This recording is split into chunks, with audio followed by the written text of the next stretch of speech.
Ano ba yung gusto mo sa isang lalaki? I think, siguro pinakauna yung parang maiiyak siya. Mother's Day, nakasalalay yung love life niya. Naku, pipiliin natin maigi. Pero hindi kasi napipili. Maribok ng puso talaga, di ba? First time mo Blind date? Oo. Ay! Tapos, anong continuation nila? Excited ako sa continuation. Magti-date sila, ma. Sunod ka na check-in. Sa Shangri-La. Hindi ko ba silipin? Kiss mo sa akin. Ay, cutesy! Hello! Hello!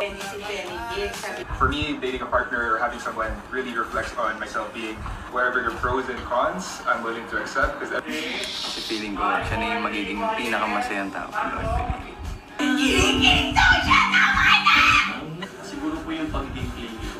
Pwede naman kayo mag-group pa rin, di ba? Ako, never ako naging madami sa kanya.